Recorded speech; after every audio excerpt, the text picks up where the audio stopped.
Hello. I hope this is coming through all right on the audio end of things and that the video looks nice and pretty. Welcome. I'm Monty Martin. I'm part of the Trigatronics test team. And thank you all this morning for joining me, which is now the afternoon, in this fun little live stream experiment that we're doing. We've been talking about at Trigatronics doing this kind of thing for a while, and I just happen to have all the gear and the equipment and the software all together, and we just thought, let's do it as a fun experiment. And so hopefully we're going to have some fun today.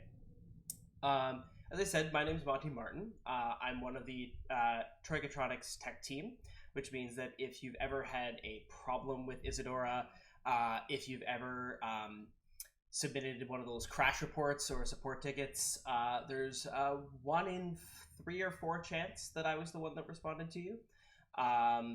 Maybe less so if you're on a PC. I'm mostly Mac focused.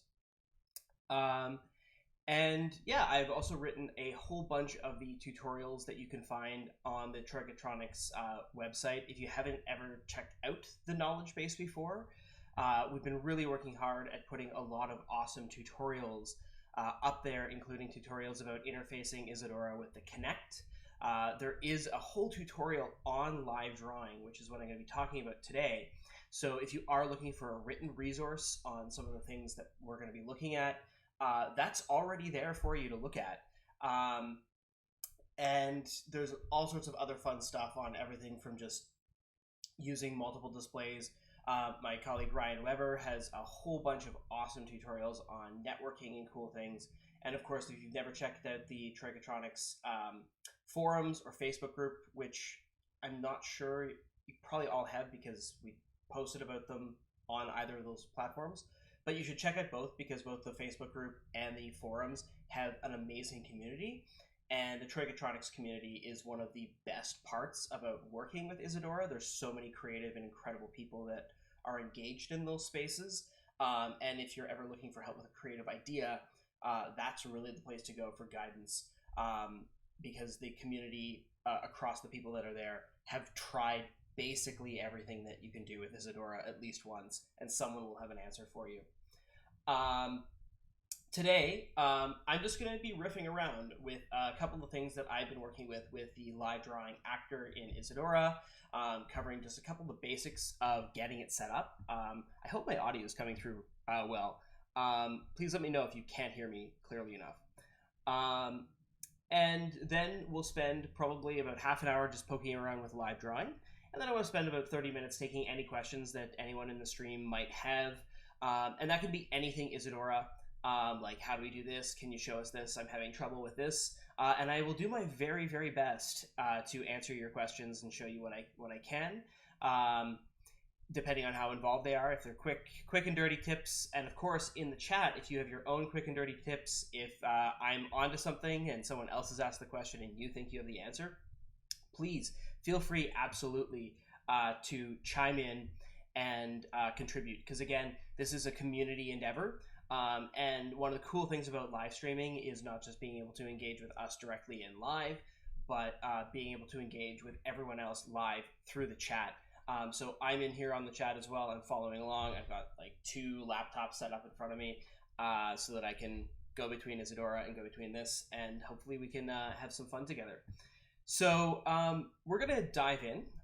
And I will flip over to Isadora, and hopefully we'll be able to see what's actually there once I do that. Awesome. I think we're going to be there. Yes. Cool. I'm working with OBS here. For any of you that are curious about live streaming, OBS is a free piece of software that you can use for live streaming to platforms like Twitch and YouTube. And the really cool thing about OBS is that it has a siphon receiver. So I've been doing some experiments on the back end with actually sending Isadora stages directly into OBS, which is a fun little thing that I'm just wondering, like, what could be done with that. It's just been some fun experiments. I've been trying some live streaming stuff for a little while, and this is why I'm so excited to be doing this today. So I just have my basic Isadora sort of patch up here. I like to keep this this fun patch where I have a bunch of media already imported into it already. I find that starting a project with a bunch of things that I use a lot, like some things that I've made together in After Effects or Photoshop, just really quickly gives me that access, because if you're anything like me, you have hard drives and hard drives filled with media.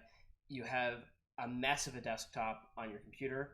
And so I like to have this template that just has a few really useful things already imported into it. I use it for testing Isadora on the back end all the time. I use it for just playing around and being creative, and having a file that kind of already has something started, has some media in there that you can start working with, is a great way to just explore things creatively.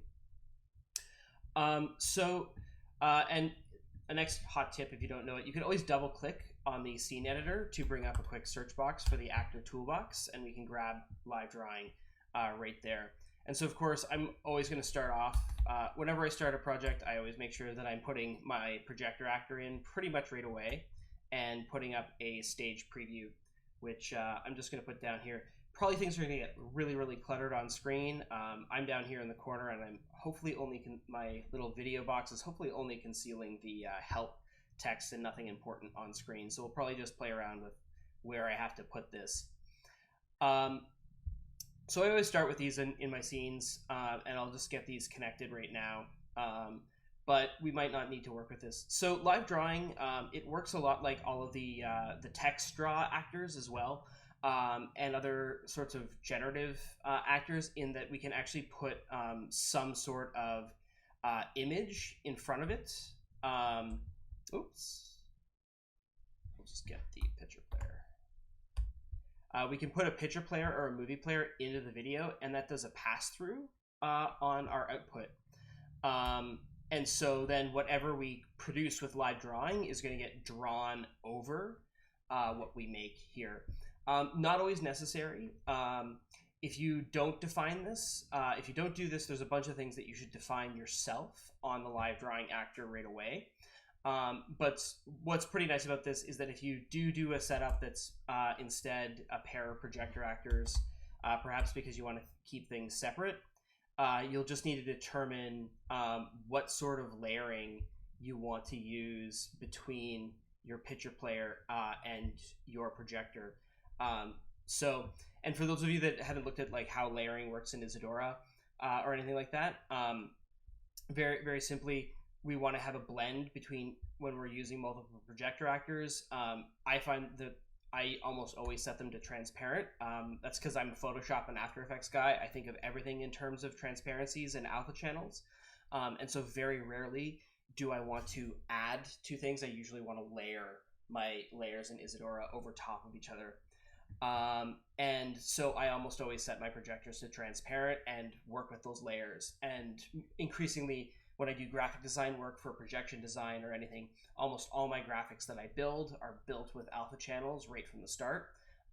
If you haven't worked with this stuff yet, it's really worthwhile taking some time to learn how these things work, because there's a big difference between importing an image that has a black background baked into it that's like a JPEG, or something that doesn't have any transparency in it, versus a PNG that actually has that alpha channel built into it. It gives you a lot more flexibility, I find. And so increasingly all my media from the very start, I build it that way.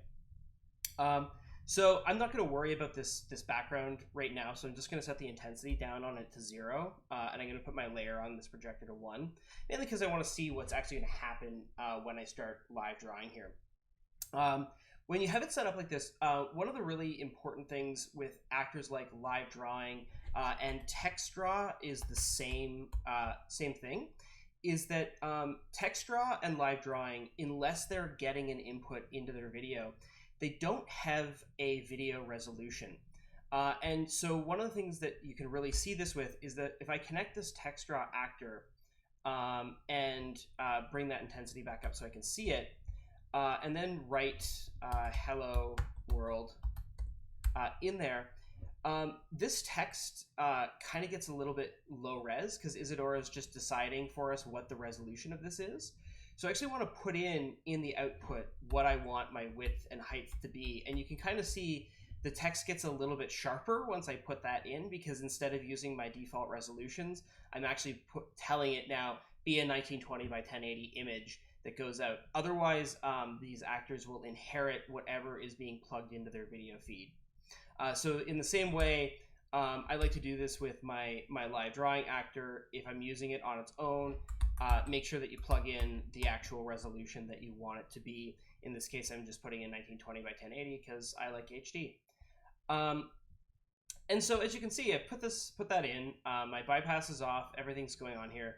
But unlike TextDraw, which I plugged it in and wrote something and something happened right away in my stage output, BoneMap just asked, what video file formats support alpha transparency in Isadora?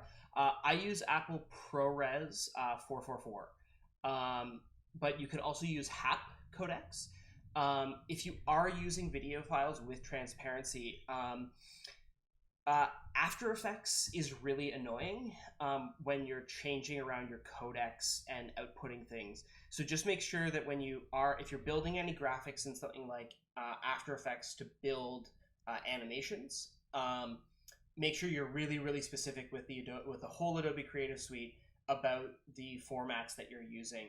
So for me, Apple ProRes 444 and I think 442 will do it as well, but you have to make sure, like when you're exporting from After Effects and Premiere, the menu will usually say, like, do you want to output RGB or RGB plus alpha?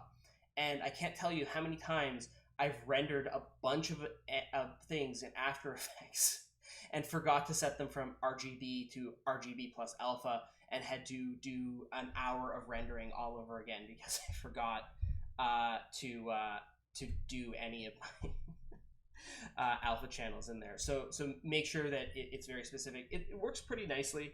A lot of my work for the past year or so has been very far away from the interactive side of things. So I've been increasingly using more and more ProRes. But when I have had to do interactive, I really like HAP as a codec. Like HAP and HAPQ are really fast, and it's really worth downloading that codec and getting it to go on your machine. I like it a lot, and Graham chimes in there as well.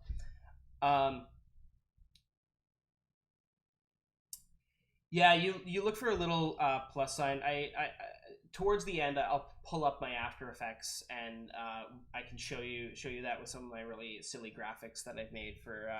I'm working on a show right now where there's about 300 video cues that consist of text messages being sent back and forth. And so I'm animating all of those in After Effects, and it's not fun because the script is still changing, so the text messages are still changing. Okay, so back to live drawing.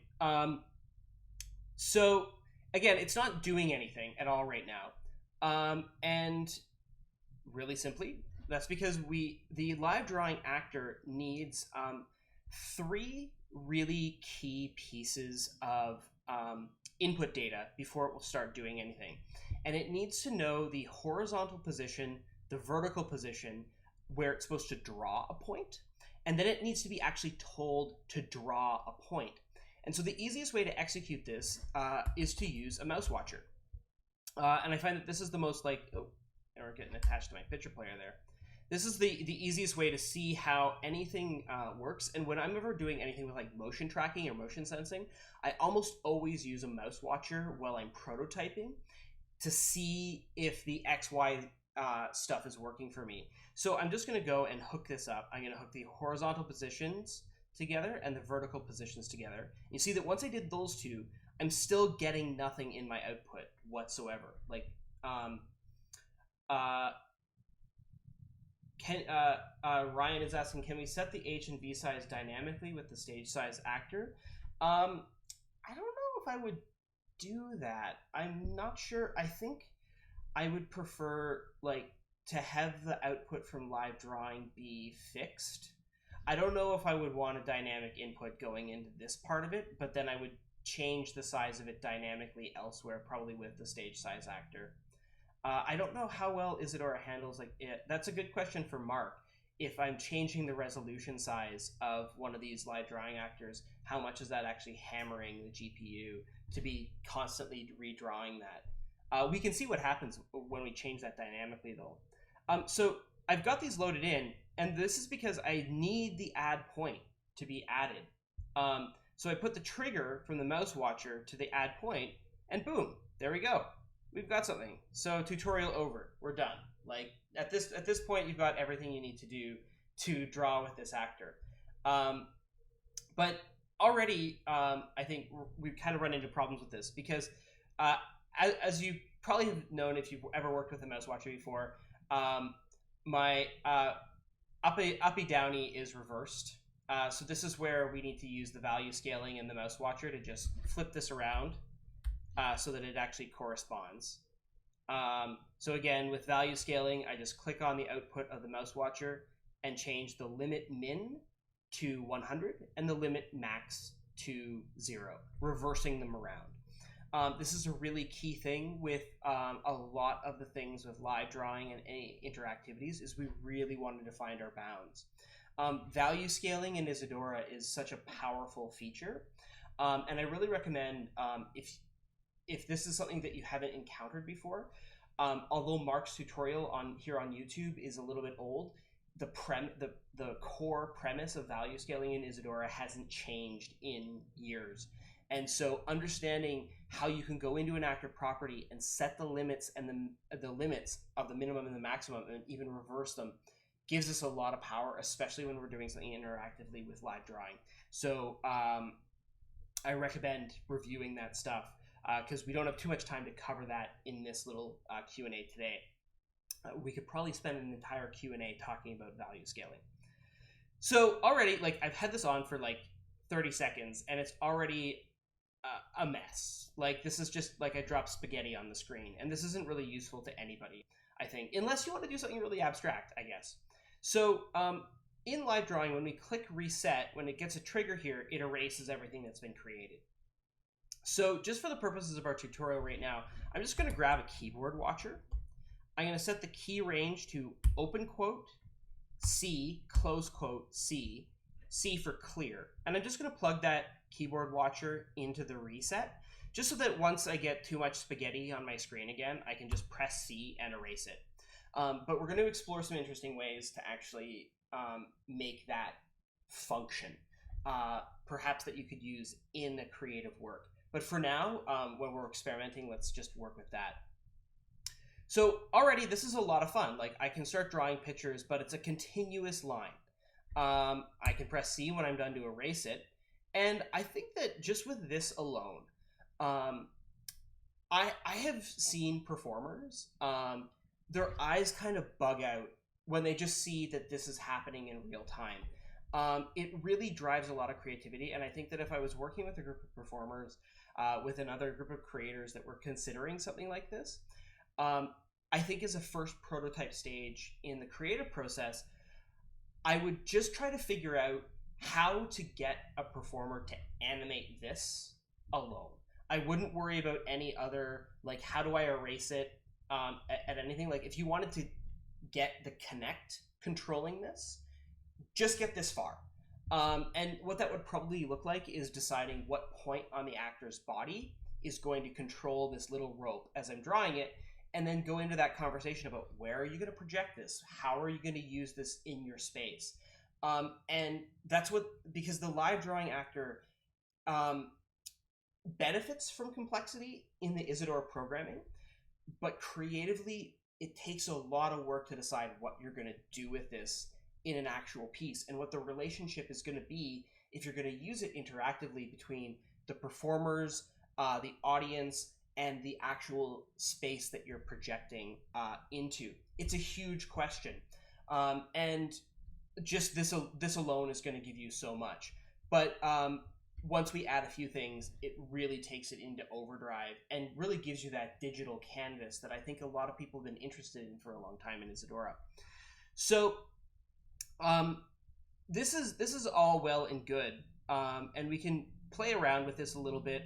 We can change the color of our lines, and note that so you see that once I changed the color, that didn't retroactively apply. That applied from that point forward, even though it was continuous, right? So now when I erase this, it's going to be red, but if I go over and I change my color, halfway through it changes to blue.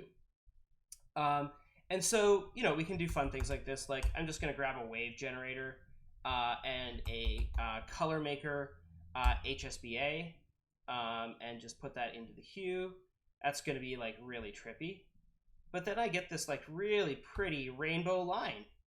I love this. It's just really nice. And it just is telling something, you know, in a little bit more dynamic way. And this is where, again, like we could use that value scaling where if I didn't want it to cover the entire rainbow, just go into the hue and reduce the hue range from like 300 to 360.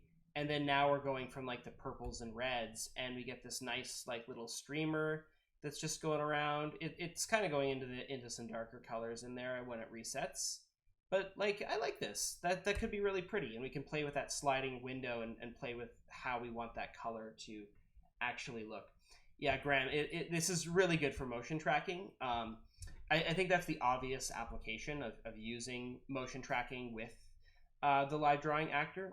But there's some other interesting ways that we can implement this that don't necessarily force us to pull out the motion sensors and still let us yield something pretty creative. So I've just got that running, just changing my color. Maybe this will get annoying after a moment, but I like that. Actually, that's a really pretty thing. And so, but I'm still getting this continuous line, and it's still going all the time. So the easy and obvious way to do this is to put a modifier on the mouse watcher. So now it only watches when I press the command key. But you're going to see something that immediately strikes you when with this. So I'm holding the command key, and that's now the only time that it draws. And I let go, and now I can move my mouse pointer around, and nothing's going to happen. But when I press command again, it draws this connecting line immediately. Like it doesn't separate the stroke. It doesn't create a separate line. And so it doesn't give me that ability to like write my name in separate letters, right? It's all still going to be connected like cursive style. So what if we wanted to actually do that? Well, that's where we have to play with turning this capture input on the live drawing actor on and off.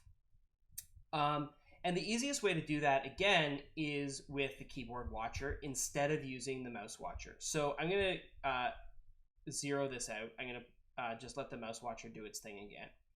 And I'm going to get a toggle actor, and I'm going to put that on the capture. And all the toggle actor does is just, whenever it's clicked, flick between capture on and capture off. And now that the capture's off, it's not doing anything. And now that it's on again, it's doing all the fun stuff it wants to do. And then I turn it off again, and then I turn it on again. And you can see, when I did that, it didn't draw that ugly line between my connecting strokes. So this is where we'll get another keyboard watcher. And I'm just going to do D, open quote, close quote, D for draw. And I'm going to connect that to my toggle. And there we go. So now I press D, starts drawing, press D again, stops drawing, press D, starts drawing, press D, stops drawing. So all of this is now like complete keyboard and mouse control. So I can kind of do my thing here, right? Now, another thing that you might want to add, I played around with this a little bit before, is you'll notice like it's kind of hard to see where I'm actually drawing at all. So a fun thing to do, but you have to kind of get your value scaling right with this, is to do a shapes actor with its own projector and make a little baby tiny shape like that, about that big, and then put the mouse watcher into it, the same input source, and now you've kind of created a little cursor. But the thing is that you'll notice that they're kind of off center with each other, and that's because I haven't done the work to make sure that the horizontal size of each of the shapes actor and the live drawing actor are the same. But if I went ahead and did that work, you just kind of have to figure out, like, making the resolution the same does a lot to help with that. but it still kind of gets a little bit offset, and that's because the resolution of my stage preview box isn't actually 1920 by 1080. It's the 1650 by 970 something that is the resolution of my laptop screen. So you just have to finesse that a little bit, but again, this is one of these big legibility things with interactivity. A lot of the time with interactive work, the performers or the audience don't quite get the interactive feedback that they need to make the connection. Like when I see this little box here on the stage, that gives me Graham, actually, you're cutting me off here. The Stage Mouse Watcher could help with this also, and that's actually where we're going to go with this. It helps a lot, and we'll see. The Stage Mouse Watcher actually gives us some really awesome tools for making live drawing just super, super slick. But again, ultimately, having this Shapes actor on here to tell us where the point is going to be in space helps a lot. And I think that with if I was in rehearsal with a performer, I would probably put this in here and gradually take it out until the performer had learned the spatial sense of where their body needs to be in relation to the projector to make something go. Because you're going to need to do a lot of experimenting. If you're doing motion tracking with this, you are going to need weeks of rehearsal, I think, with a performer practicing the system before they're ready to go at speed. If you're working on a little show and your intent is to bring this in during Tech Week and expect the performers to be able to execute on it, good luck, because it will fail. I'm sorry to say, like, too often interactive things get introduced really, really late in the tech process when they're integrated into a conventional show. It's a big problem here in Toronto, and I'm sure it's a problem elsewhere in the world. For me, like, just my working policy is if I don't have a system ready to go by the first day of rehearsal, it's probably not going to make it into the show. If I don't have a video asset ready by the first day of rehearsal, it's probably not going to make it into the show. And understanding that process really helps with working with Isadora, because the more you've prepared as the interactive media designer in the process, especially with interactive things like live drawing, the more deeply integrated it's going to feel into the rest of the work as a whole. Sure, if you're doing your own thing, you're doing your own installation, you're going to be absolutely fine because that's just on you. But as soon as you're collaborating with other people that don't necessarily understand these technological systems as well as you do, they need the time to learn, and they need the interactive feedback. They need things like this little dot to tell them where the thing is going to be drawn, so that they can actually see what's going to happen. It literally is just like a mouse cursor that they can see. Now, so all of this to say, as Graham very, very well mentioned, we can change this in a really awesome way by using the Stage Mouse Watcher actor instead. Now, this only works with a mouse. You have to think about how you're going to apply this to motion tracking. But the thing that I really love about the Mouse Watcher, and if you've never taken the time to look at how this thing works, it's kind of mind-blowing exactly what data it can pick up. I really love it. So the Stage Mouse Watcher basically watches the mouse cursor when it's on a stage. And so you'll see that it's doing nothing right now, but when I move the cursor over the actual stage preview box, you can see that it's picking up all the information of the horizontal position, the vertical position. So all that's right over here. The horizontal position and the trigger, just like the Mouse Watcher does. But when I'm back over here, it doesn't work. So right away, if I just change everything here, if I get rid of my old Mouse Watcher and I do the same hookup that I had over here, and I'm just going to recenter my whole view here so that we can see what's important. That shape isn't going to matter to us anymore. So now it's not doing anything. I don't have the modifier. I'm going to need to do the value scaling on the vertical position as well. And I will connect the shapes as well so that we're getting both of these going together. Now, Oh, look at that. Yeah. Yeah. See, Graham? It's right there. That mouse pointer and the actual box are following each other basically perfectly now. And so I really get this nice one-to-one feedback. Now, one of the things that you'll notice here is that the Stage Mouse Watcher actually can detect mouse clicks. And so it detects the left mouse down and detects the left mouse up. So just a basic click. So you can see it's registering my actual mouse clicks. And what's cool about this is that it registers a hold and release. So it will register me dragging, because you'll see if we watch this guy really carefully, and I'm going to zoom in so that we can really see this. So there's the mouse click, and if I click and hold and then release, mouse down, a few seconds later, mouse up.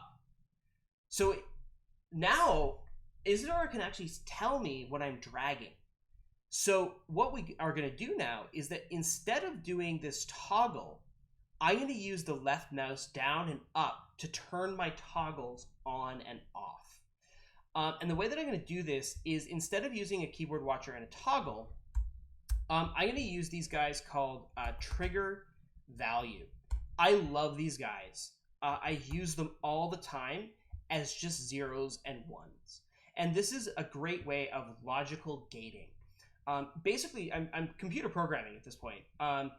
And what I'm going to do here is that, because Isadora will treat zeros and ones as offs and ons respectively. So if an actor receives if an actor input property that is on off receives a 0, it will turn off. And if it receives a 1, it will turn on. And this is awesome. I love this. This is like my gospel. Like, I use this all the time in my interactive programming, because it lets you use the logical gating of computer programming in Isadora really easily. And the trigger values are a great partner for this, because rather than having like the thing with the toggle is that the toggle only has one input trigger, right? It's going to take anything there. So I can't plug the left mouse into it and the left mouse up to it, because that means that it would get confused. These are separate triggers. But if I put the left mouse down into 1 for on, and the left mouse up into the trigger value that holds 0 for up, and then plug both of those into the capture, now we're going to be cooking. Watch this. This is going to be so cool. Now I click and hold, release, click and hold, release. And I just made paint in Isadora. Right there. It's so cool, and it works so well. And so if I was going to do this with motion tracking, what I would actually do is I would use the same trigger values as I have in here. I would use these together. But what I would do is I would get my Z value that I'm getting from the Kinect, like how close the hand is to the sensor. And I would use the comparator, which again is giving me this 0, 1 output. Or I would use something like inside range as well, is another great way to do this, where what you can then do is, when you can watch your Kinect sensor and you can see, okay, what is the Z for when it's going to start capturing, and what is the Z when it stops capturing.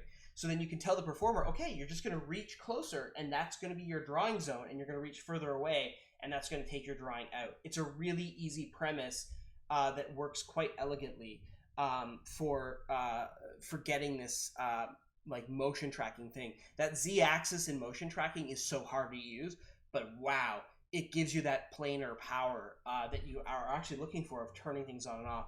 I did a whole project where the on-off was simply how close the person was standing to the sensor. And one of those things with motion tracking is performers have a ton of difficulty with, like, where is my hand supposed to be in space? But where is my body supposed to be in space? They understand really well. And so if you just know the body is closer, you can even spike line it on the floor and they know. So here we go. Like, I can now really easily do something like write my name. And there we go. Oh, you can see I still have to play with that scaling a little bit because it's kind of drawing a little bit higher than I want it to. It's not perfect with the live drawing yet, but that was way easier than anything else, or we'll just write, of course, Isadora. Very cool. So what are some more ways that we can play with this and make this visually really cool? Well, just as a really cool thing, the scroll wheel works in the Stage Mouse Watcher. So when you scroll, you get this wheel delta thing happening, which I kind of think is kind of neat. And I like using the wheel delta with the color maker.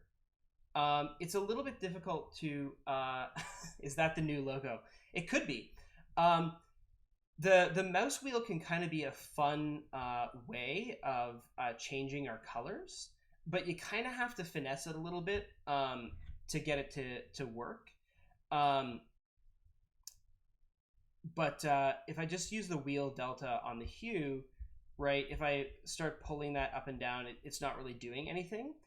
I had an example of how I did this. Yeah, here we go. Just pull up this other one here.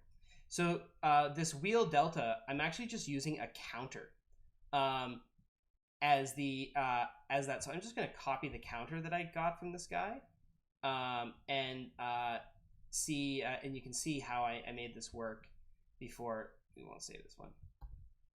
I plugged, I'll just open the hue up entirely as well. And put the wheel delta into the amount. And the wheel changed as the add. And then now, as I draw my line, and then I can mouse wheel it. And then, oops, I didn't mouse wheel it enough. There we go. Now I've got a green line. So now I've got the mouse wheel changing the color. So I'm literally just scrolling on my trackpad of my mouse, and now that gives me the ability to change the color.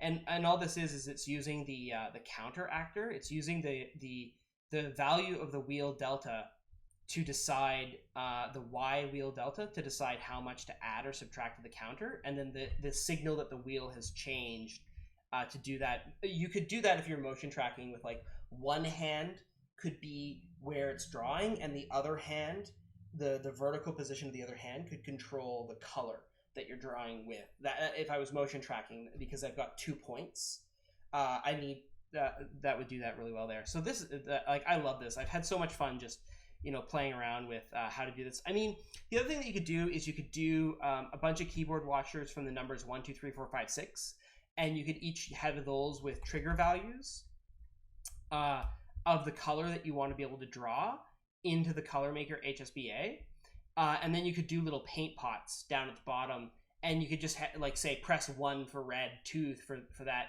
and again, like now we've just made paint in Isadora. So this is a lot of fun. The last like fun thing to do with the live drawing actor is that we can play with the line width, and this has made a much bigger line, as you can see here, and we can also play with the feather amount to give us like more of a soft edge. I find that's more of an aesthetic thing. I like to have like about like 5 feather, but the line width is a great thing to have relational. And Mark did this. Mark showed me this, so full credit to Mark for teaching me how to do this. But using the 2D velocity actor, and if we connect the horizontal positions of this guy in here, now that the velocity of the mouse pointer, so how fast it's actually moving, I'm getting a value of how fast this is going, and I connect this to the line width, and now I draw bigger and smaller lines based on how fast my mouse pointer is moving. And this is pretty. So this is kind of like ugly right now. Like you can see, I'm getting kind of like lines that look like someone's intestines. So the way that we fix this is by just using a smoother, and we put a smoother in between the 2D velocity, and I don't know if you did this. You can actually just click to drag it in. You can pop your actors now. This is a 2.6.1 feature. It's really fun. So let's get a cool color here. And that just makes it a little bit nicer. I might increase the smoothing a little bit here and increase like the frequency of the smoothing. Just because and that yields something a little bit nicer. And then if I write something in cursive now.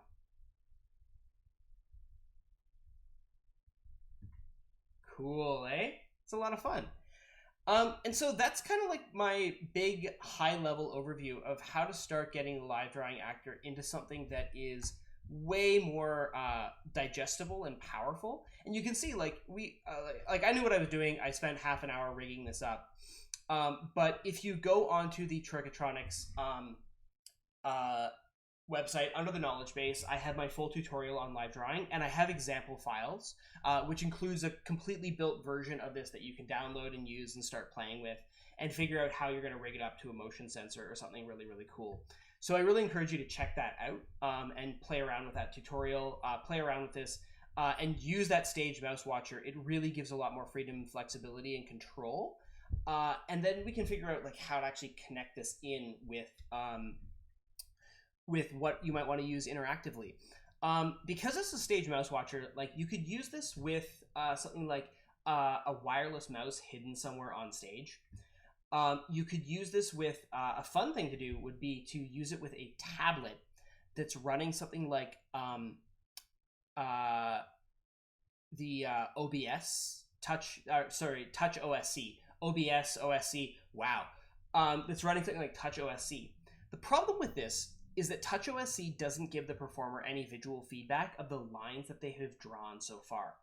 And I'll tell you, like, around the time, for me, this is like my relationship with the live drawing actor. Around the time Mark was working on the live drawing actor, I was working on a show called Morrow and Jasp in Stupefaction here in Toronto with two fantastically talented clown performers. And they were really talented women. And the idea was that they wanted to project onto the walls and, as clowns, use their iPhone as digital graffiti. So they wanted a wireless feed from their iPhone to let them draw pictures that would then be projected on the walls. And I actually posted about this in the forum about a year ago when I did this show. And at the time of the show, the live drawing actor wasn't at full speed. I think we had just released it. I hadn't quite had my experience with it. So what I actually did for that show was I sent out a wireless feed from my iPhone of them using an app called Paper. And I used that and then siphoned that in with Isadora.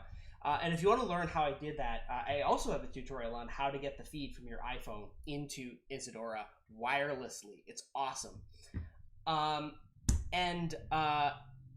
But it didn't quite have the flexibility and the built-in power. We had a lot of limitations with that. And the images had to stay in the space. And at the time, we didn't have something awesome like the capture stage to picture, which is capture stage to picture and capture stage to movie are great companion actors to use with live drawing, because these are going to turn this from a real-time thing into something that you can then pipe back inwards. And ultimately, you could just use it to save the pictures that people draw. So I just want to say, like, this is what we did for Morrow and Jasp, was that they would draw a picture and then they had a signal that they could use to capture the stage to movie or capture the stage to picture so that it could then be used. I think at the time, capture stage to picture didn't exist in Isadora. So I had to use a movie that was like a 1 second freeze frame. But wow, like the combination of all this with capture stage, we were able to just paint the walls with this clown drawn graffiti. It was so cool. And it was all coming from a phone. And if I were to do that again today, now with the tools that I have in Isadora, what I would probably do is use the feed from an iPhone on an app like Paper or something. But I might use something like Eyes Plus to figure out where their finger was. Just because, again, when a performer works with live drawing, they need some kind of feedback to see where they're drawing. They need to know, like, that when they draw a line, that it's going to then connect with the last line that they drew. It's really key to making this thing work. If you're just doing it blindly, if you don't have that analog relationship established in the metaphor that you're creating with the live drawing actor, the performer and the audience aren't going to make the connection that this is happening. It's really key to merge these things together in the work. It makes it really crystal clear, and it makes the playful liveness that Isadora is providing you with just so much clearer. And people see this and they go, what? Because we still wonder, how does this line appear magically correspondingly, even though it's brutally simple, and we have been doing it in various forms for decades now as interactive media designers, but this has just made it so much easier and so legible and fun. So we've got about 15 minutes left in the stream, and I see that I've got quite a bunch of fun people here in our chat, and I would love to know if anybody has any questions. They don't have to be about live drawing. They can be about anything Isadora. We probably got about time to take like 2 or 3 questions from anyone in the gallery there. If there's anything that you'd like me to show you, anything that you'd like to play around with just in the intervening time, or any how do I do this, just let me know. And otherwise, I'm going to keep playing around with this live drawing actor. I think what I want to do is I want to do something here until I get a question. Can you ask about audio attenuation? Bone Map asks. You're gonna have to open that question up a little bit more, because I will give the caveat that I am a video nerd and not an audio nerd, and my expertise with the audio side of Isadora is like very low. So what specifically do you want to know about the audio attenuation, Bone Map?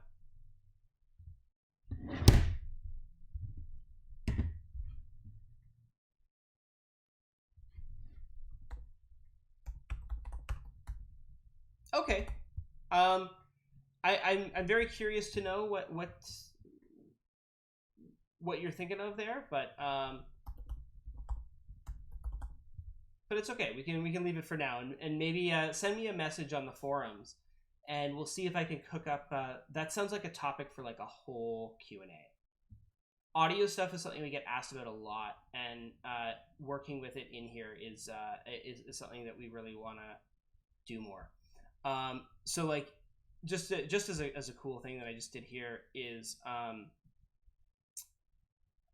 just had whenever I finish drawing something now, it's going to take a picture.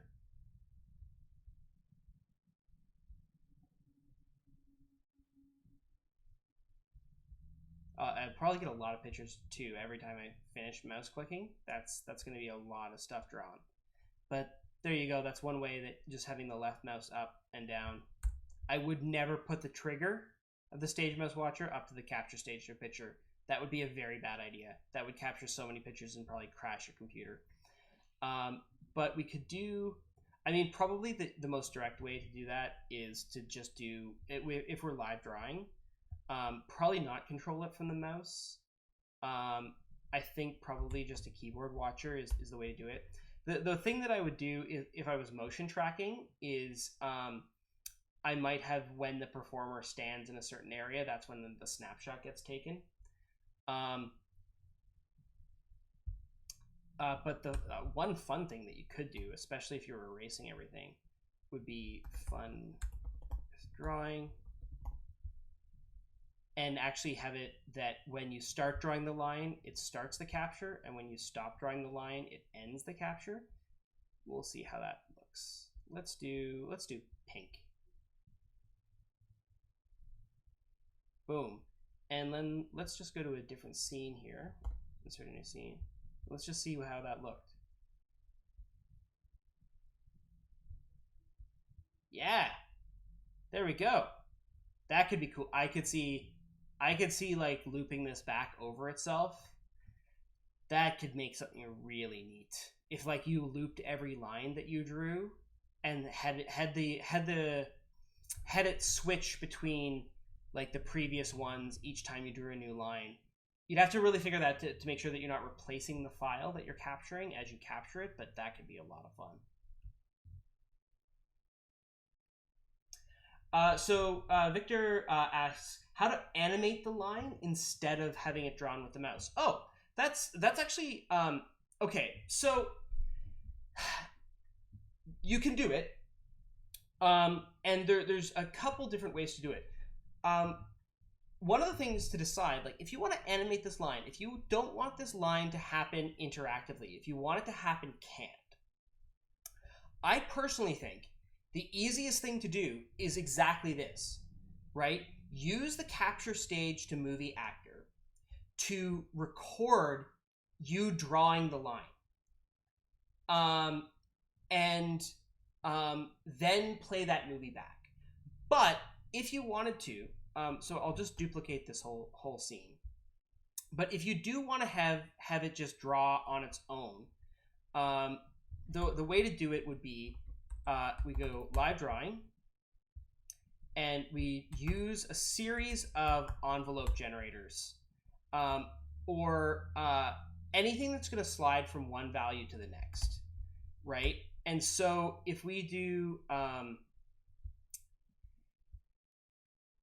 maybe we'll start with actually a wave generator is the better way to do this if you want it to just go on its own, right?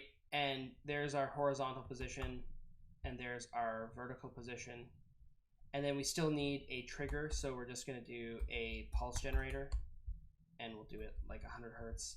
This is, again, I don't think this is as, and then there you go, right? You get that big circle starting to get drawn, and then we can define, like, you can use limit scale value to pull it in closer, but then you really have to plan like this whole thing out a lot more to get it to draw the lines that you want it to do. I think that the better way to do it, instead of using wave generators and other stuff, like, because you can see I could put like a wave generator on any of these properties and it does animate it on its own.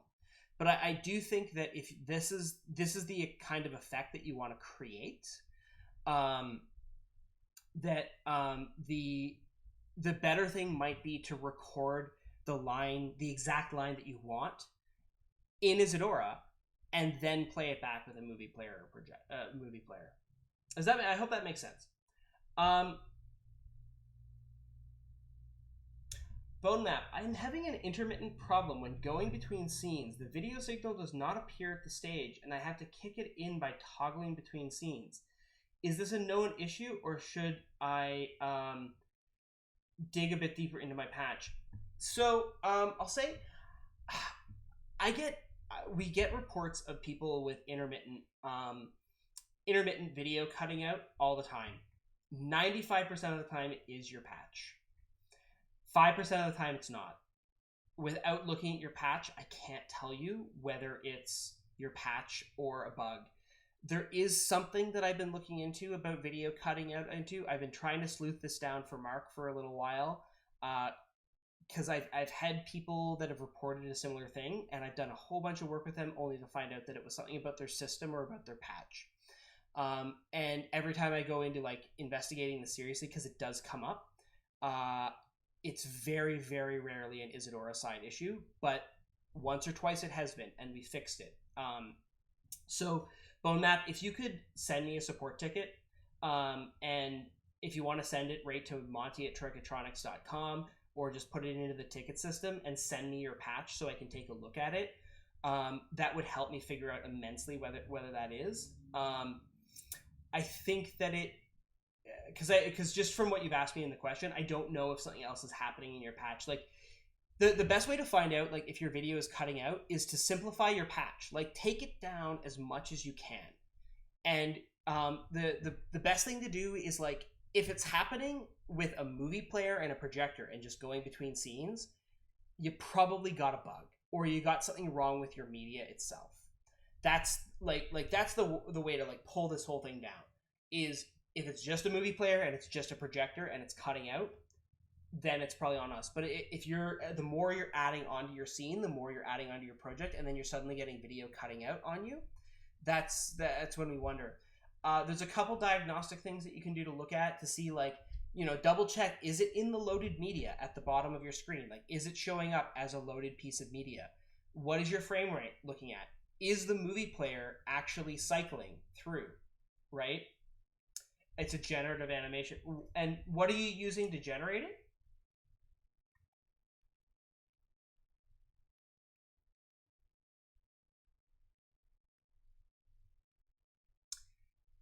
In the meantime, Daniel Fine has asked, is there an actor that expands the blend modes to have more options like AE, screen, darken, lighten, subtract?